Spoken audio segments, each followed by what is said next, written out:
ఈ విమానం పేరు బోయింగ్ 878. ఈ విమానంలో మొత్తం 230 మంది ప్రయాణికులు ఉన్నారు. మిగతా 12 మంది ఈ విమానంలో పనిచేసే వాళ్ళైతే ఉన్నారు.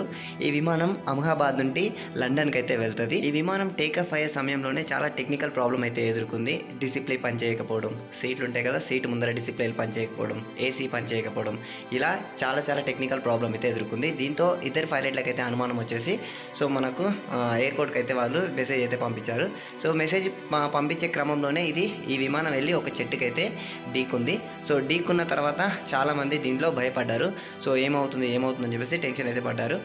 దీంట్లో పనిచేస్తున్న ప్రతి ఒక్కరు కూడా అందరినీ ఏం కాదు, భయపడకండి అని చెప్పేసి చాలామందిని అయితే కొద్దిగా ధైర్యం అయితే చెప్పారు. చెప్పిన మరుక్షణమే ఈ విమానం అనేది ఇంకా పైకి అనేది ఎగరలేకపోయింది. ఎగరకుండా పక్కన ఒక హాస్టల్ అయితే ఉంటుంది. అది వచ్చేసి మన మెడికల్ కాలేజ్ అనమాట. ఈ మెడికల్ కాలేజ్లో మధ్యాహ్నం సమయం కావడంతో చాలామంది భోజనం అయితే తినడానికి మొత్తం 3 అంతస్తులు ఉంటుంది. పై అంతస్తులో భోజనం చేయడానికి అయితే వెళ్ళారు.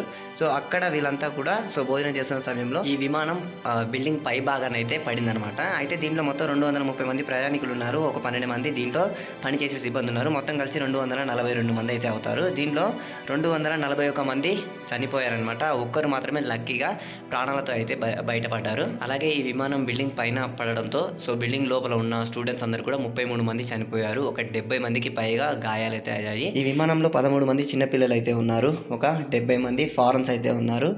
మిగతా మొత్తం కూడా ఇండియన్స్ వాళ్ళైతే ఉన్నారనమాట. ఇంత పెద్ద ప్రమాదం జరగడం చాలా అంటే చాలా బాధాకరమైన విషయం. దీంట్లో చనిపోయిన వాళ్ళందరూ కూడా ఆత్మశాంతి కూరాలని మనస్ఫూర్తిగా కోరుకుంటున్నాను.